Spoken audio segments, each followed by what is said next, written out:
Type of chemical equation. तो first type है अपना कॉम्बिनेशन रिएक्शन। कॉम्बिनेशन रिएक्शन क्या होता है कि टू एलिमेंट्स और compounds combine to form a new compound is known as the combination reaction. ठीक है, तो कॉम्बिनेशन रिएक्शन के अंदर एक्सोथर्मिक रिएक्शन और एंडोथर्मिक रिएक्शन। एक्सोथर्मिक रिएक्शन क्या करती है, हीट को प्रोड्यूस करती है यानी कि रिलीज करती है एक्सोथर्मिक रिएक्शन, और एंडोथर्मिक रिएक्शन हीट को ऑब्जर्व करती है, तो उसको हम एंडोथर्मिक रिएक्शन बोलते हैं। अब आगे अपना डिकम्पोजिशन रिएक्शन। तो डिकम्पोजिशन रिएक्शन क्या होता है, one compound required energy to break down into two or more element compound और प्रोडक्ट, तो is known as the decomposition reaction.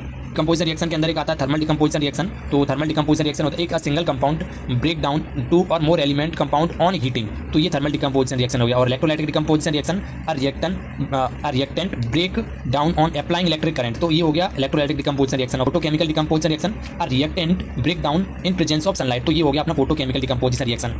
और ऑक्सीडेशन रिएक्शन क्या होती है, इसके अंदर गेन ऑफ ऑक्सीजन एटम होता है और लॉस ऑफ हाइड्रोजन एटम होता है। एंड रिडक्शन रिएक्शन में क्या होता है, गेन ऑफ हाइड्रोजन होता है और लॉस ऑफ ऑक्सीजन होता है। एंड रिडक्स क्या होता है, रिडक्शन और ऑक्सीडेशन दोनों को मिलाकर यहाँ पर होता है रिडक्स रिएक्शन।